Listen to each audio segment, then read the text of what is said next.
Ονομάζομαι Αγάπη, είμαι 48 ετών και ζω σε ένα παλιό πολυόροφο κτίριο στο ιστορικό κέντρο της Πάτρας εδώ και δεκαετία. Είμαι η διαχειρίστρια του κτιρίου, ένα καθήκον που παραδέχτηκα με απροθυμία κυρίως επειδή ο σύζυγός μου έπαθε ένα σοβαρό περιστατικό υγείας. Η καθημερινότητά μου ήταν εξαιρετικά ήρεμη, δομημένη χωρίς απροσδόκητες στιγμές, μέχρι που εμφανίστηκε ο Μαρκέλος στο κτίριο. Ο Μαρκέλος ήταν 31 χρονών, εξαιρετικά ελκυστικός, με μια τολμηρή αυτοπεποίθηση που συμπληρώνει τον χώρο γύρω του. Είχε εκείνη τη δύναμη των ανθρώπων που δεν περνούν απαρατήρητοι και σίγουρα δεν τον ένοιαζε τι θα σκέφτονταν οι άλλοι. Αμέσως από την πρώτη εβδομάδα έγινε το κέντρο προσοχής της πολυκατοικίας, έφερνε διαφορετικές γυναίκες στο διαμέρισμά του, οι συναυλίες του ήταν δυνατές, το γέλιο του ηχούσε μέσα από τα σκαλοπάτια, σύρωνε φορές πόρτες και παρόλο που προσπαθούσα να του δίνω την προσοχή που του ήταν δικαίωμα σαν ένας απλός κάτοικος, το μυαλό μου άρχισε να σκέφτεται με επικίνδυνο τρόπο. Το διαμέρισμά του ήταν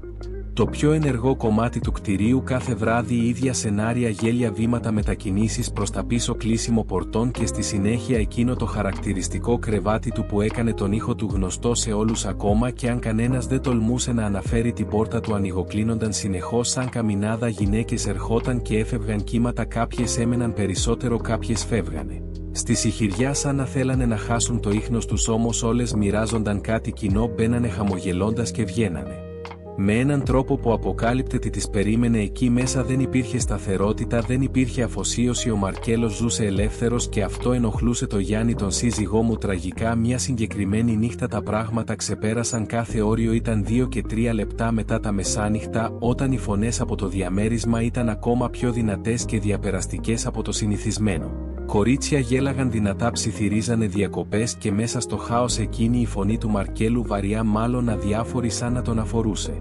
Πολύ λίγο ο Γιάννης κούνησε βία μακριά από τον καναπέ με το πρόσωπο του μαύρο από θυμό. «Δεν θα ανεχτώ άλλο», είπε λυσασμένος. Πριν τι να πω, ήταν ήδη έξω στο διάδρομο. Άκουσα την πόρτα του Μαρκέλου να ανοίγει απότομα τραχιά και τη φωνή του Γιάννη που έτρεμε από οργή. «Δεν είναι τουριστικό καταλήμματα εδώ?» Μια παύση που φαινόταν αιώνας και έπειτα ακούστηκε η φωνή του Μαρκέλου ήπια, σχεδόν διασκεδασμένη, μια τιτίβημη χαμογελάδα σε κάθε λέξη, εκτός αν στενοχωρείσαι γιατί κάποιος εδώ μέσα ακόμα έχει ζωή. Τα λόγια του ήταν διακλαδωμένα προκλητικά και ήξερε ακριβώς τι πρόκαλε. Ο Γιάννης έκλεισε μανιασμένα την πόρτα με δύναμη που θα μπορούσε να τη σπάσει. Κάθισε βαρύς και εξοργισμένος και εγώ παγώθηκα στη θέση μου. Δεν μπορούσα να ξεχάσω τα λόγια του Μαρκέλου. «Κάποιος ακόμα έχει ζωή?» Η επόμενη μέρα ήμουν ανήσυχη, κάτι με τρέλαινε από μέσα, δεν μπορούσα να εστιάσω σε τίποτα. Έπρεπε να κάνω κάτι, έπρεπε να πάω κάτω και να του ζητήσω συγγνώμη για τη συμπεριφορά του σύζυγου μου, αλλά σε ένα βαθύ επίπεδο ήξερα ότι αυτό ήταν μόνο πρόσχημα για να πάω. Χτύπησα την πόρτα του με ανάμεικτα συναισθήματα τρόμου και επιθυμίας. Άνοιξε αργά, σταθμευμένος στην παρυφή της πόρτας, ήταν χαλαρός και αφηρημένος με εκείνο το διάσημο χαμόγελο που με ανατάρασε ολόκληρη. «Δεν το περίμενα αυτό», είπε με μάτια που με σκοπεύανε χωρίς βιασύνη. Η καρδιά μου άρχισε να χτυπά με έναν ρυθμό που δεν μπορούσα να ελέγξω. «Ήρθα να σε ζητήσω συγγνώμη για το Γιάννη», είπα προσπαθώντας να κρατήσω το βλέμμα μου ασφαλές και στόχευστο. «Δεν απάντησε αμέσως», με εξέτασε με μεθοδικότητα σαν να διάβαζε μια ιστορία που ήδη γνώριζε κάθε λεπτομέρεια και έπειτα με φωνή που περιείχε μια υπονοούμενη διακομώδηση είπε: «Μπες μέσα». Δεν ήμουν σίγουρη αν ήταν πυροβόλο ή φόνο, αλλά το βλέμμα του δεν άφησε περιθώρια για αμφιβολία. Η πόρτα έκλεισε πίσω μου και αμέσως ένιωσα τον αέρα να αλλάζει την ατμόσφαιρα. Το διαμέρισμά του ήταν χαμηλόφωτο και πνιγμένο από έναν βαρύ συνδυασμό αρωμάτων και κάτι πιο άγριο, πιο αρχαϊκό. Ήταν το κλίμα ενός χώρου που είχε δει πολλές γυναίκες να περνούν δια προσωπική του φωτιά και τώρα εγώ ήμουν εκεί μόνη με εκείνα τα μάτια που με ερευνούσαν. Ο Μαρκέλος δεν ήρθε αμέσως κοντά, στεκόταν 1 μέτρο μακριά με εκείνο το προσχεδιασμένο χαμόγελό του σαν να αναμενόταν την επόμενη κίνησή μου. Δεν έπρεπε να έρθει, η φωνή του ήταν ψύχρεμη αλλά φόρτισε με παιχνιδιστική ένταση.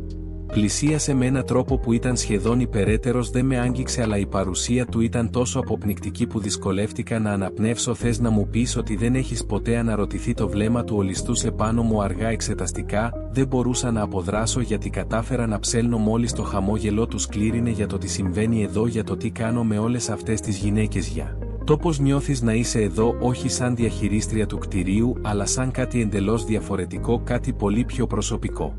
Η ανάσα μου έσυρε και χαμηλή, το παιχνίδι του ήταν αδιάσυστο καθόλου. Τα κανονικά προκάλυπτα τεντώνοντας τα σύνορά μου και αναμένοντας να δει αν θα σπάσω. Η πίεση ήταν αφόρητη.